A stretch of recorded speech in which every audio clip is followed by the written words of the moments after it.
So if I go back and after 3 decades as a family therapist and start rebuilding relationships, new relationships, taking all that I've learned, working with clients, thousands of people, I would apply these 3 best pieces of advice that we're going to discuss today. If I had a clean slate, could just apply 3 things, this is what I would keep in mind. This is what I would like to find in friends, in spouses, in relationships in general. I want to see other people applying these 3 pieces of advice as well.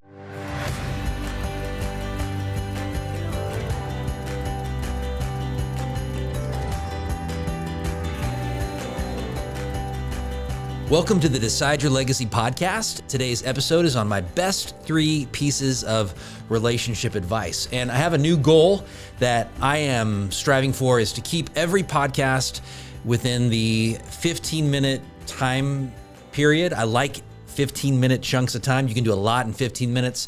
You can make significant progress, challenge yourself to grow. You can do a lot of stuff there, and we're not going to be ultra rigid about it. I mean, if it's 18 minutes, if it's 14 minutes, but in that range, I like that time period, and we're going to strive today to do just that. So by the end of this episode today, you're going to have started thinking about how you can adjust your approach to relationships, and you're going to see that you're making some mistakes and that you could tweak some things, that you're probably doing some things pretty well that you could continue to do and engage in, and that's what you're going to leave with today. So I'm Adam Gragg. I'm your host today.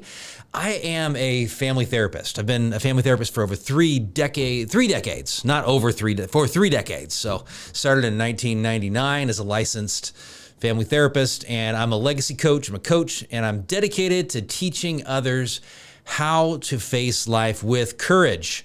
Relationships are a big part of that. Reaching out, connecting.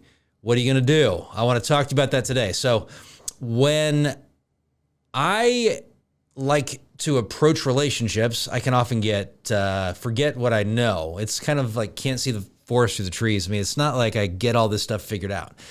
I know that I can make mistakes just like anybody else. This stuff that I'm talking about today, I'm reminding myself of what I need to do as well. So the first piece of advice, and this is really the hardest of all the 3 because it's foundational. It's hard because it's ongoing. You're never going to totally have this figured out, but it's to like yourself. If I give that one piece of advice, is figure out how you can like yourself.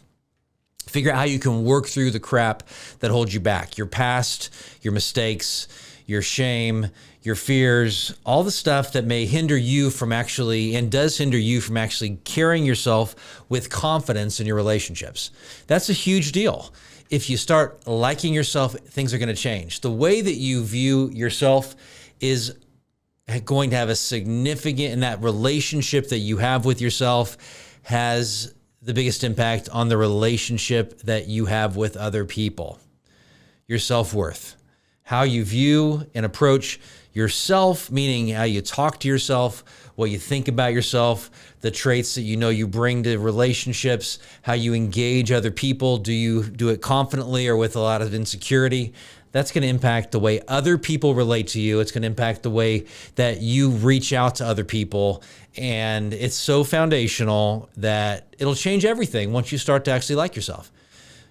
If you have a secure identity in yourself, then you're not doing things, engaging people to perform. So your interaction with someone else, when you like yourself, is not based on how they're going to respond to you. It's based on what you believe is right in that situation. You're going to be yourself, not imitate other people, because you're not trying to control that interaction. You're not trying to control how they respond to you. So you're willing to be goofy. You're willing to be annoying. You're willing to be funny. You're willing to actually let your guard down because their validation of you is not going to impact your view of yourself. Very powerful. So you can work on this. This is what counselors are very good at, helping people unpack why do you struggle with how you view yourself. This is how we go back and we deal with our past and what our hangups are based on mistakes we've made or situations that we've gotten involved in that we wish we hadn't had gotten involved in. It's such a huge deal. I was once dating somebody who asked me, well, on a date, I think it was a date, they said, well, how do I improve my self-worth? How do I improve my self-worth? And the answer I had to her was to focus on your self-respect. So what are you tolerating in your life? Are you letting people mistreat you? Are you mistreating yourself? Are you sabotaging yourself? When you don't respect yourself, you aren't going to get respect from other people. Self-respect is connected to self-discipline. Are you making commitments and promises to yourself and then following through? Like getting up on time and working out and eating right, doing things that you know are healthy for you, which, by the way, I ate a bunch of ice cream before bed last night and it kept me up. I knew better, and I decided, because I kept telling myself, oh, you deserve it, Adam. You deserve to go to Brahms and get a huge old thing of chocolate yogurt. It was not good, and it impacted my sleep last night, and it wasn't the best choice for me. But that was connected to my own, I knew better. And I knew better that wasn't the right thing for me to do, yet I still went ahead and did it, and I justified it. And it wasn't healthy, and I paid the price for it. So if you deal with this stuff, you're going to respect yourself better. You're going to bring your best self to the table, and you can get help to work on this. So you can hire a coach. You can get involved with a support group. You can hire a therapist. So the second thing, so once you start respecting yourself, once you start liking yourself, you're going to respect yourself. You're going to take better care of yourself. And then you're going to be willing, which is the second piece of advice, willing to go first in relational interactions. So you're the one who's willing to do the goofy thing to get people to open up. You're the one who's willing to ask the questions, to challenge people to be themselves and to let their guard down. You're the one who's willing to schedule an event, or willing to ask somebody out, or willing to ask a guy to become better friends to play golf. You're willing to go and engage in situations where you're vulnerable, where you're letting your guard down, because you like yourself, and you like yourself regardless of how well that interaction goes. So I asked somebody out today who, it was actually interesting because it was somebody that I asked and I met, and I asked on a date, and then it was canceled like 30 minutes before. And then today I reached out saying, hey, you want to get together after work, or do you want to get together today or tomorrow? And she texted back right away saying, sure, I would love to. And then I said, well, okay, let's meet at Picasso's, which is a pizza place in town. Let's meet at Picasso's. It's 6 p.m. at Picasso's Pizza in Delano. That was at 12:56, and it's now 3 o'clock. 3:10, so I haven't heard anything back. So hopefully I do, and then we end up connecting. We'll see how it goes. But it's a risk. I went first. But you know what? If this individual, I'm not going to name names, if they don't reach back out, and if they cancel or whatever, it's not about me. I feel good because I actually reached out. I was willing to go first. I have this golden hour that I've been planning into my day every single day. And these are all the hard tasks that I want to avoid every day. I've called it a golden hour. I really don't even know why, but it's golden if I actually execute. And so I'm making a list of people I'm reaching out to, hard conversations where I could get rejected. And if I get through it, I find myself being energized. I got through it today. I made 16 contacts today in my golden hour. I had three meaningful conversations, not nearly as many as I would have liked to have had, but one of them closed a deal, and one of them got a meeting set up, and then the other one was just pretty encouraging. So it was good. It was positive. I was energized afterwards. And hopefully I get this date today, and then if I don't, I'm thinking about asking a buddy to play golf. Maybe that's what I do instead, and maybe we go out tomorrow night, because I said I could go out tonight or tomorrow night. We'll see what happens. But I got some cool things happening and going on. Go first. That's why I'm a fan of icebreakers. I'm a fan of lists. I'm a fan of challenging ourselves. I'm a fan of community activities and things where you're joining a group of people, engaging in the same kind of content or same kind of activity. Study groups, book clubs, things that you have to risk connection. You're going first. Really cool stuff. So another thing, and this is the last, first of all, if you want to challenge yourself to go first, I would definitely encourage you to not lean on motivation. Don't lean on being energized to actually do things that move the needle in relationships and in your business and in your life. Because if you do, then you're dependent on your feelings, and your feelings are going to let you down because they're going to lie to you at times.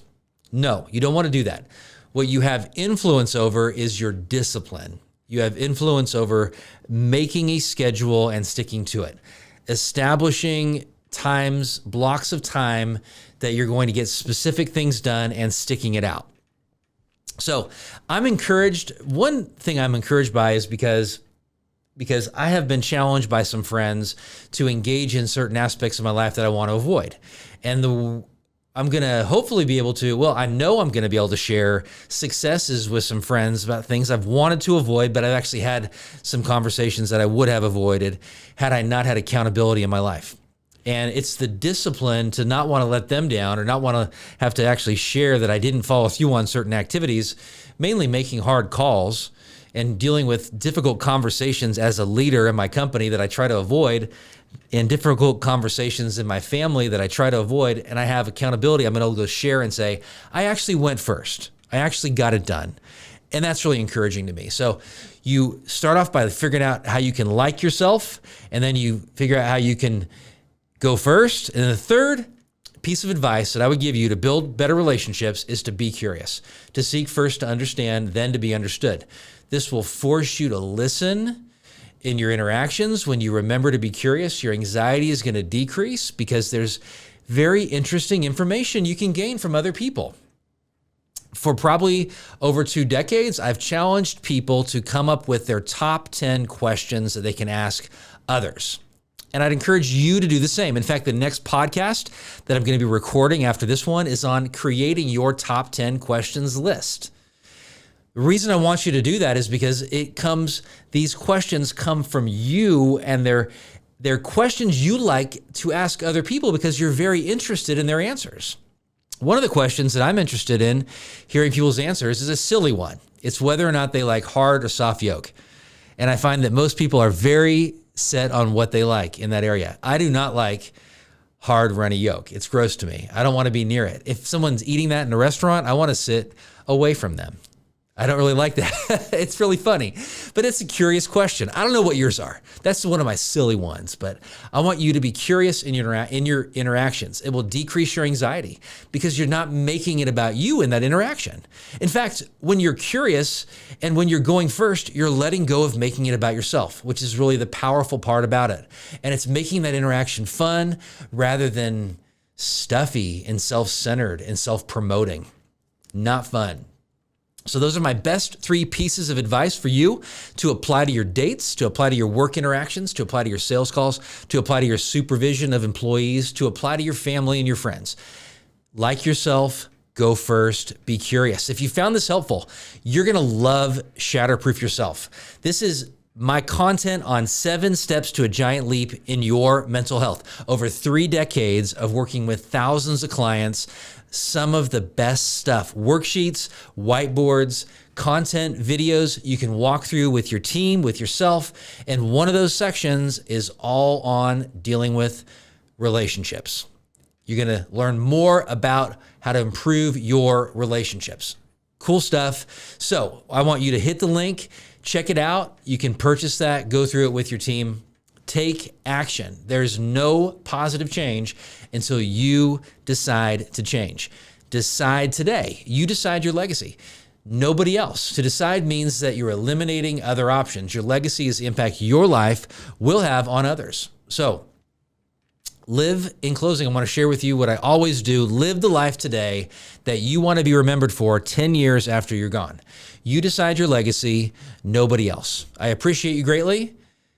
And I'll see you next time. And subscribe, like, and share this podcast. That helps it grow organically. Thanks for tuning in. I'll talk to you soon. Bye-bye.